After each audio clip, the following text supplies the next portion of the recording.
Hello friends, welcome to study smart way. आज आप सभी लोगों के लिए सुपर टेट की एक इम्पॉर्टेंट क्लास लेकर आए हैं जो कि आपकी सामान्य ज्ञान और बाल विकास से मिलकर बनी हुई है। यानी कि 15 प्रश्न आपको सामान्य ज्ञान के मिलेंगे और 15 प्रश्न आपको बाल विकास के मिलेंगे। सभी प्रश्न बहुत ही ज़्यादा इम्पॉर्टेंट हैं, इसलिए आप सभी लोग वीडियो को अंत तक देखिएगा और वीडियो को लाइक शेयर करना ना भूलें। आप सभी लोग भी साथ ही साथ अपने प्रश्न के उत्तर कमेंट बॉक्स में देते रहें, जिससे कि आपको आपकी योग्यता का मूल्यांकन स्वयं कर सकें। तो चलिए शुरू करते हैं आज की क्लास को। आज की क्लास का पहला प्रश्न आपके सामने दिया गया है जो कि सामान्य ज्ञान से संबंधित है। जहांगीर के काल में मुगल दरबार में आने वाला पहला अंग्रेज कौन था? जहांगीर के काल में जो मुगल दरबार में पहला अंग्रेज आया था उसका क्या नाम था? आप सभी लोग कमेंट बॉक्स में कमेंट जरूर करते रहें। आप लोगों ने 30 में से कितने क्वेश्चन तक सही किए हैं, उस हिसाब से आपकी आगे की तैयारी और अच्छी और बेहतर कराई जा सकती है। तो चलिए देखते हैं कौन उस अंग्रेज़ का क्या नाम था। Paul Canning, captain William Hawkins, William Edward या फिर रॉल्फ फिच। तो जो मुग़ल दरबार में जहांगीर के काल में पहला अंग्रेज आया था उसका नाम था कैप्टन विलियम हॉकिंस। यहाँ आपका सेकेंड ऑप्शन सही हो गया। अंग्रेजी ईस्ट इंडिया कंपनी का एक प्रतिनिधि था जो 24 अगस्त 1608 को भारत के जो सूरत शहर है वहाँ पर एंकर के लिए पहली कंपनी जहाज हेक्टर होने के लिए उल्लेखनीय था। तो ये 24 अगस्त सन कितना है 1608 को कहाँ पर ये था? भारत के सूरत में। तो ये पहला अंग्रेज था कैप्टन विलियम हॉकिंस जो कि जहांगीर के काल में मुगल दरबार में आया था। आगे बढ़ते हैं अगले प्रश्न की तरफ। अगला प्रश्न बहुत ही ज़्यादा इम्पॉर्टेंट है। अगला प्रश्न है, नर्मदा जल विवाद न्यायाधिकरण का किन राज्यों के बीच जल के बंटवारे को सुलझाने के लिए गठन किया गया था? गुजरात और राजस्थान, गुजरात और महाराष्ट्र, गुजरात, महाराष्ट्र, राजस्थान और मध्य प्रदेश या फिर गुजरात तथा दमन और दीव। तो यहाँ आपका थर्ड ऑप्शन सही हो जाएगा। ये 4 राज्य हैं, गुजरात, महाराष्ट्र, राजस्थान और मध्य प्रदेश, जिनका नर्मदा जल विवाद न्यायाधिकरण के बीच में जल के बंटवारे को लेकर गठन किया गया था। और यह गठन कब किया गया था? यह गठन भारत सरकार के द्वारा 1969 में किया गया था। तो यहाँ आपका थर्ड ऑप्शन सही हो जाएगा। आगे बढ़ते हैं अगले प्रश्न की तरफ। अगला प्रश्न है, राष्ट्रपति संघ सरकार का कोई भी कार्य निम्नलिखित में से किस प्रकार से राज्य सरकार को सौंप सकते हैं? अपने विवेक से, भारत के मुख्य न्यायाधीश के परामर्श से, राज्य सरकार से परामर्श करके या फिर राज्य के राज्यपाल से परामर्श करके। तो जो भारत के राष्ट्रपति हैं वो संघ सरकार का कोई भी जो काम है वो किस प्रकार से राज्य सरकार को सौंपा जा सकता है? तो यहाँ आपका थर्ड ऑप्शन सही हो जाएगा, राज्य सरकार के परामर्श से। राज्य सरकार के साथ परामर्श करने के उपरांत ही वो कोई भी कार्य राज्य सरकार को सौंप सकते हैं। यहाँ आपका थर्ड ऑप्शन सही हो जाएगा। आगे बढ़ते हैं अगला प्रश्न। अगला प्रश्न है, भारतीय रेल संग्रहालय कहाँ स्थित है? दिल्ली में, उत्तर प्रदेश में, पंजाब में या फिर हिमाचल प्रदेश में? तो राष्ट्रीय रेल संग्रहालय यह दिल्ली में स्थित है। यहाँ आपका फर्स्ट ऑप्शन सही हो जाएगा। यह नई दिल्ली के चाणक्यपुरी में स्थित है। जगह का नाम आप सभी लोग लिख लीजिएगा। कहाँ है? नई दिल्ली के चाणक्यपुरी में स्थित है भारतीय रेल संग्रहालय। और इसकी स्थापना कब की गई? तो इसकी स्थापना 1 फरवरी 1977 को की गई है। ये बहुत ही ज़्यादा इम्पॉर्टेंट बातें जो आपको बताई जाती हैं, इसलिए बताई जाती हैं जिससे कि आप सभी लोग कम समय में ज़्यादा से ज़्यादा जानकारी प्राप्त कर सकें और उनको अपनी कॉपी पे नोट कर सकें, जिससे कि आपको रिवीजन के टाइम बिल्कुल भी दिक्कत ना हो और आप लोग अच्छे से अच्छा अपना पेपर कर सकें।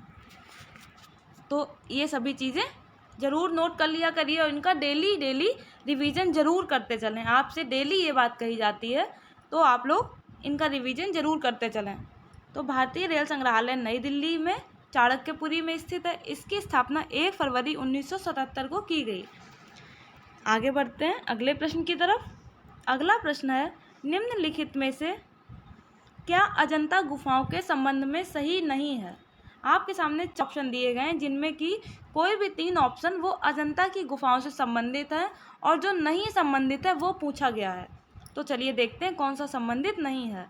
वे महाराष्ट्र में स्थित हैं, वे बौद्ध कला से सज्जित हैं, वे प्राचीन भारत में प्रयुक्त तकनीकी को दर्शाती हैं, या फिर उनमें फूल पत्तियों के चित्र नहीं हैं। तो जो अजंता की गुफाओं के संबंध में सही नहीं है वो आपका थर्ड ऑप्शन हो जाएगा, वे प्राचीन भारत में प्रयुक्त तकनीकियों को दर्शाती हैं। तो यहाँ ये ऑप्शन आपका गलत हो जाएगा क्योंकि अजंता की गुफाएं ये चीज़ें दर्शाती नहीं हैं।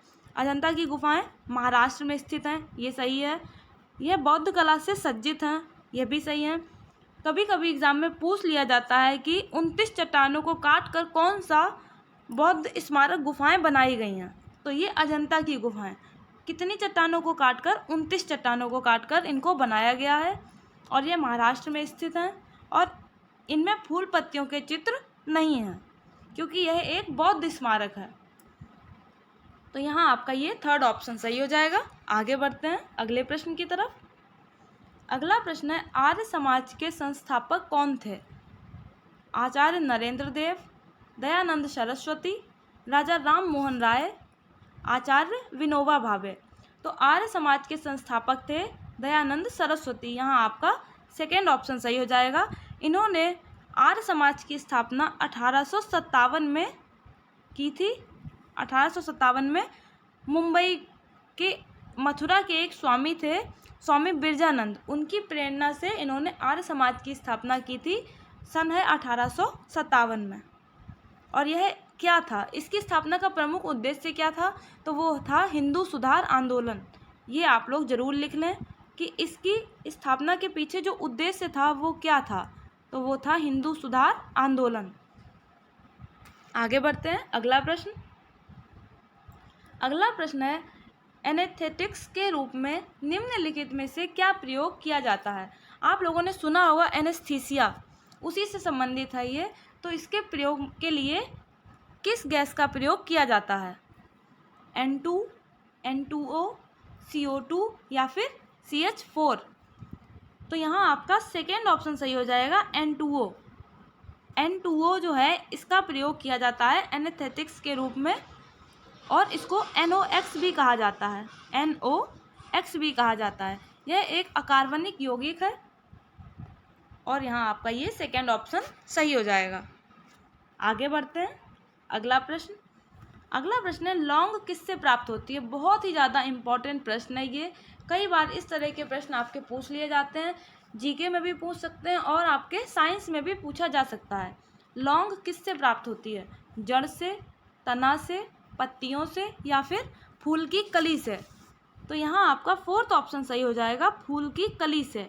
लौंग क्या है? लौंग एक प्रकार का मसाला है और इसका जो पेड़ लगता है उसमें फूल की गुलाबी खुशबूदार कली जब सूख जाती है तो उससे लौंग बनती है, यानी कि उससे लौंग प्राप्त होती है।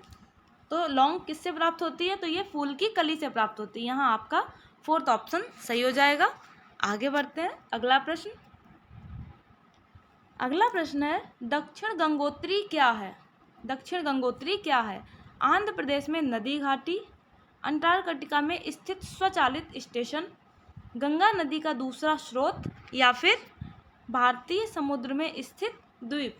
तो पूछा गया है दक्षिण गंगोत्री क्या है। तो यहाँ आपका ये सेकेंड ऑप्शन सही हो जाएगा। दक्षिण गंगोत्री अंटार्कटिका में चलने वाली एक स्वचालित स्टेशन है। यह उस समय की जो प्रधानमंत्री थी श्रीमती इंदिरा गांधी, इनके द्वारा भारतीय विज्ञान को बढ़ावा देने के लिए और ध्रुवीय अनुसंधान के लिए इसको स्थापित किया गया था। तो यह कब स्थापित किया गया? 1984 में इसको स्थापित किया गया। किस उद्देश्य से संचालित किया गया इसको या फिर स्थापित किया गया? तो इसका प्रमुख उद्देश्य था भारतीय विज्ञान को बढ़ावा देना। ये आप सभी लोग लिख सकते हैं, भारतीय विज्ञान को बढ़ावा देने के लिए और ध्रुवीय अनुसंधान के लिए। तो आप लोग इसको नोट कर लीजिएगा। ध्रुवीय अनुसंधान के लिए और भारतीय विज्ञान को बढ़ावा देने के लिए 1984 में तत्कालीन प्रधानमंत्री श्रीमती इंदिरा गांधी ने अंटार्कटिका में स्थित एक स्वचालित स्टेशन जिसका नाम है दक्षिण गंगोत्री, उसकी स्थापना की। तो यहाँ आपका सेकेंड ऑप्शन सही हो जाएगा। आगे बढ़ते हैं अगले प्रश्न की तरफ। अगर आप लोगों को ये वीडियो पसंद को ज़्यादा से ज़्यादा शेयर करें, लाइक करें और चैनल को सब्सक्राइब करना बिल्कुल भी ना भूलें। चलिए देखते हैं अगला प्रश्न क्या है। अगला प्रश्न है, जापान को land of the rising sun क्यों कहा जाता है? Land of the rising sun, क्योंकि यहाँ पर सूर्यास्त होते ही सूर्योदय हो जाता है।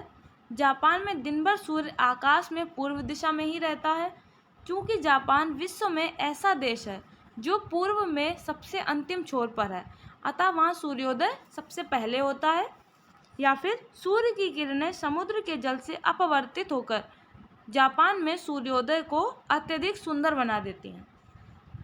तो यहाँ प्रश्न पूछ रहा है, जापान को land of the rising sun क्यों कहा जाता है, यानी कि उगते हुए सूर्य का देश क्यों कहते हैं जापान को? तो यहाँ आपका थर्ड ऑप्शन सही हो जाएगा, क्योंकि जापान एक ऐसा देश है जो पूर्व में सबसे अंतिम छोर पर है, इसलिए वहाँ सूर्योदय सबसे पहले होता है। तो यही रीज़न है कि जापान को land of the rising sun कहा जाता है। तो ये आपका थर्ड ऑप्शन सही हो जाएगा। आगे बढ़ते हैं अगला प्रश्न। अगला प्रश्न है, सुप्रसिद्ध पुस्तक काबुलीवाला के लेखक कौन हैं? काबुलीवाला के लेखक कौन हैं? बंकिम चंद्र चटर्जी, रविंद्रनाथ टैगोर, मुंशी प्रेमचंद्र या फिर खान अब्दुल गफ्फार खान। तो पुस्तक का नाम है काबुलीवाला और इसके लेखक पूछे गए हैं, तो इसके लेखक है रविंद्रनाथ टैगोर। यहाँ आपका सेकेंड ऑप्शन सही हो जाएगा। इनको गुरुदेव भी कहा जाता है, इनको गुरुदेव की उपाधि दी गई थी और यह भारतीय साहित्य में एकमात्र नोबेल पुरस्कार विजेता भी हैं। एग्ज़ाम में आपके पूछ लिया जाता है, हिंदी के एग्ज़ाम में भी पूछ सकते हैं और जीके का तो ये क्वेश्चन ही है कि भारतीय साहित्य के एकमात्र नोबेल पुरस्कार विजेता का क्या नाम है? तो आप लोग रविंद्रनाथ टैगोर सही करके आएंगे। तो यहाँ आपका ये सेकेंड ऑप्शन सही हो जाएगा। आगे बढ़ते हैं अगला प्रश्न। अगला प्रश्न है, बुली शब्द का प्रयोग निम्नलिखित में से कौन से खेल में किया जाता है?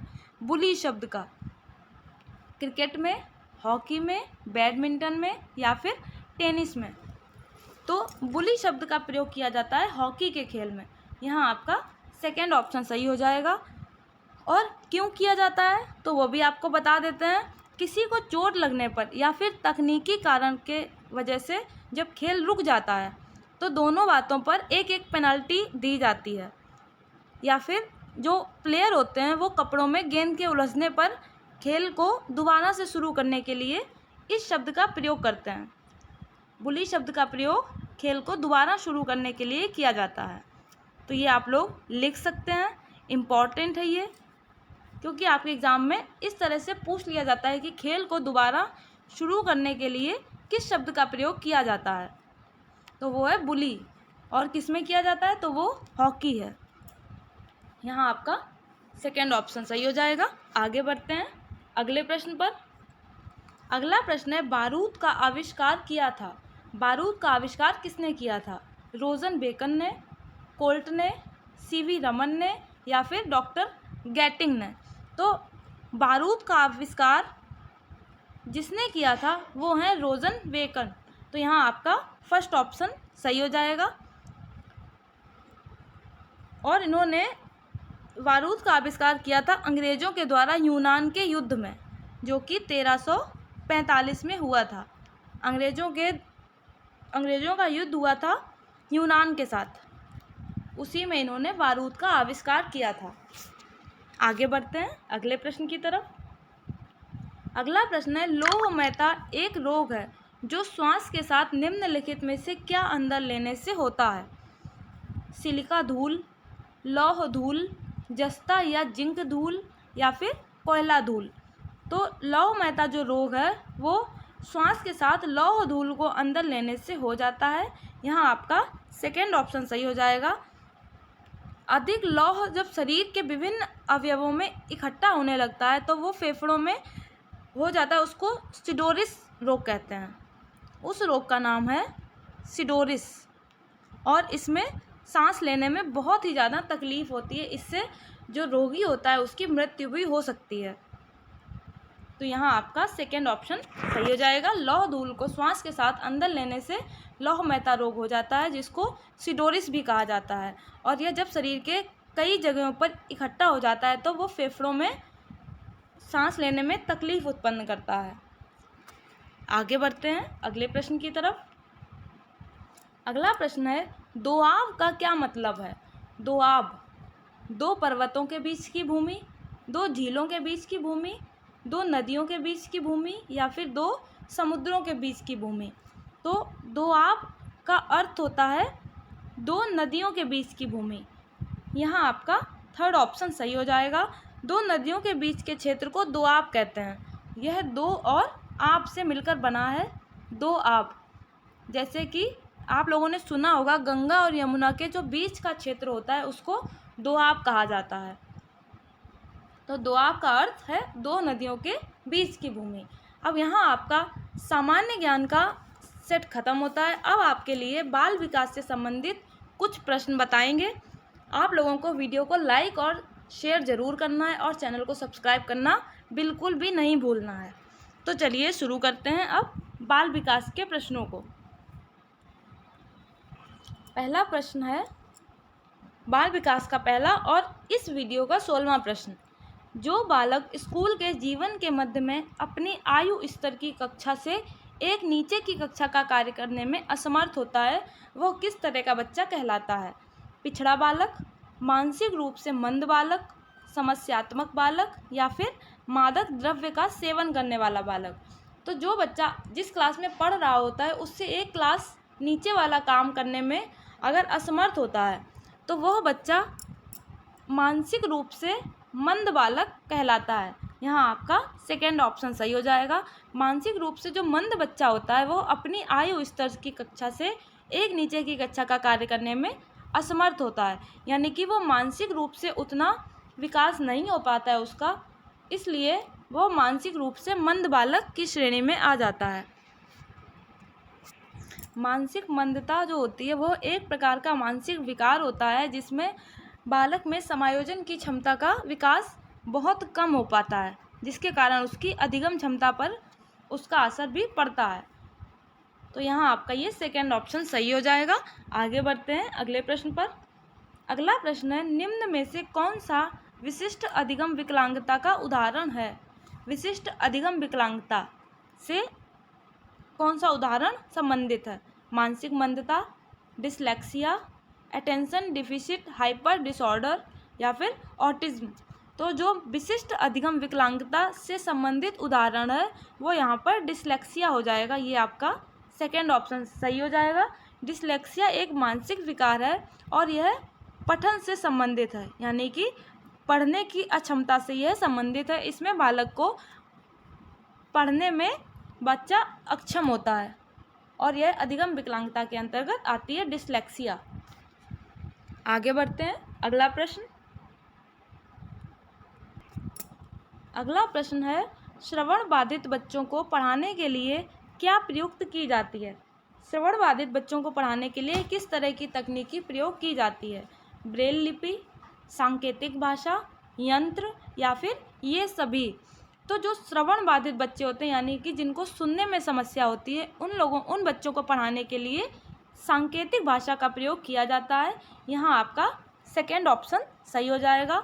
और जो ब्रेल लिपि होती है यह दृष्टिबाधित बच्चों के लिए प्रयुक्त होती है। दृष्टिबाधितों के लिए ब्रेल लिपि का प्रयोग किया जाता है और श्रवण बाधितों के लिए सांकेतिक भाषा का। तो ये आपका यहाँ सेकेंड ऑप्शन सही हो जाएगा। आगे बढ़ते हैं अगले प्रश्न की तरफ। अगला प्रश्न है, शैशवावस्था होती है। शैशवावस्था की उम्र कितनी होती है? 6 वर्ष तक, 12 वर्ष तक, 21 वर्ष तक, या फिर इनमें से कोई नहीं? तो बाल विकास की मुख्य 3 अवस्थाएं हैं। कौन कौन सी हैं? बाल्यावस्था और किशोरावस्था।